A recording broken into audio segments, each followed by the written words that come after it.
We're a loyalty marketing advertising agency. We're a division of Ogilvy and Mather, which is one of the world's largest advertising agencies. And set up, administer, execute campaigns, loyalty campaigns on behalf of our clients to help them realize the maximum monetary value from their very best customers. Not a one-size-fits-all solution for every customer. The more complex an enterprise's business, the more nuanced that a loyalty strategy must account for. I think that the tactics that one might employ will be fairly similar. However, the monetary value associated with that customer and the cost associated with that customer to attrite vary from industry to industry. So, as an example, so here's where there's a similarity. Say you have a highly frequent traveler flying on an airline, 24 trips a year, right? The monetary value of that customer is profoundly different than a customer who's renting a car, say 8 times a year, just because the margins are different, and we're talking about the frequency that's different. So an 8+ car rental person is actually pretty significant client to most rental car agencies. A loyalty program will generate anywhere from 2 to 3 times the value for a given customer who engages in that program than a customer who does not. Okay, now many people might argue, hey, that's because these people have bought in. Well, the reality is that roughly about 80% of the profits of an enterprise come from those critical few customers. And so a loyalty program's goal is to extend, deepen, and broaden the relationship that customer has with the enterprise, and to enter into, done well, it becomes a dialogue between the company and its critical customers, critical few customers. So I've seen examples where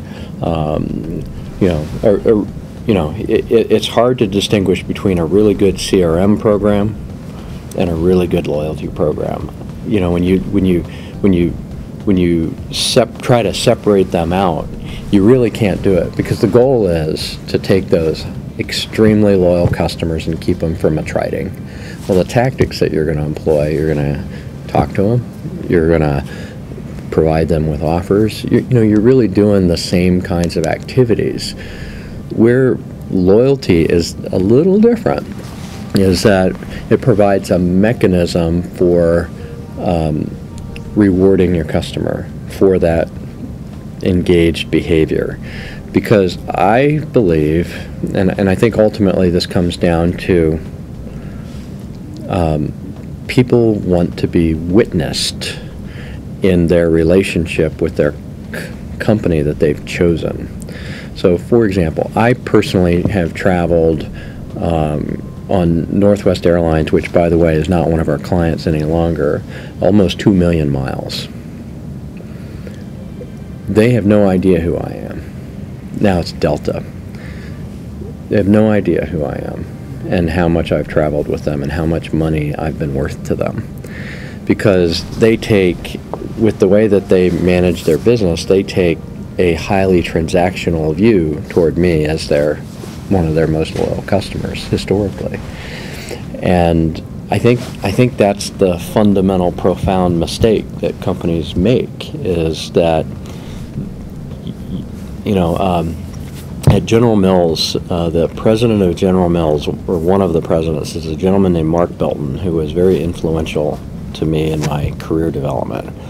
And he said that brand loyalty is the net result of solving customers' problems along the way. And if you're lucky, they will think of you for the next time that they consider that purchase. and it's an earned privilege, and brand equity is the likelihood and the interest that they have in ever doing business with you again. So we have other metrics, net promoter score, things like that. But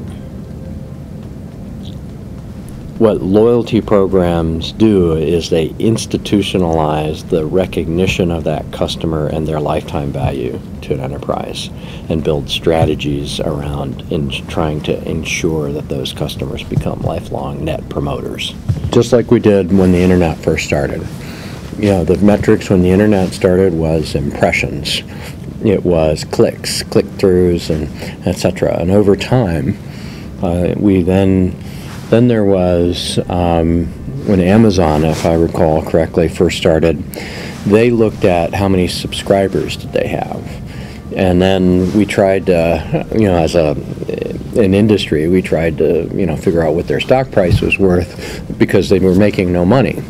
And then it was a revenue multiplier, and so these kind of metrics, I think, they evolve as we, collectively understand how to deal with these new technologies and what they really mean.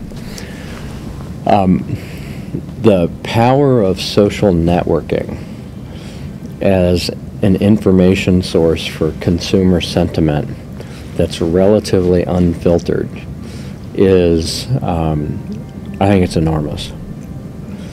And I think it's wildly untapped. And I think we've just begun to embark on a whole new paradigm.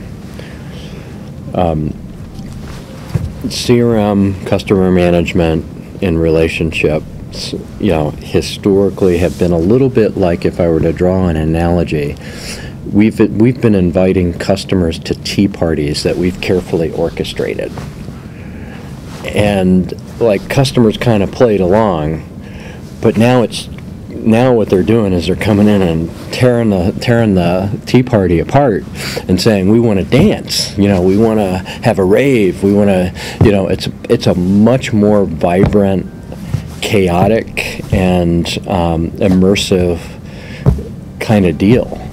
And so the historical, philosophies, I think 5-10 years from now we're going to kind of laugh at ourselves for how immature we are in our thinking. I think and from a data perspective, we're going from a structured data environment to a unstructured data environment, and the tools that are required to move to that unstructured data environment haven't been invented yet. And that's incredibly exciting, for somebody like me, and scary. And I would also argue that our analytical tools, the Fisher's, techniques for statistical modeling will not apply. They won't work.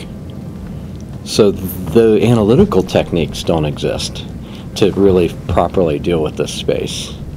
So, oh my gosh. What are we going to do? And I think the reality is that we're going to do what we always do, which is we're going to figure it out as we go. And I think the companies that figure out how to engage customers and consumers in a much more natural dialogue than what was ever possible before are going to be the ones that become the trusted advisors, the trusted friends, the trusted travel counselor, and I think, frankly, it's all going to get turned on its head. So whoever figures that out, they'll be around.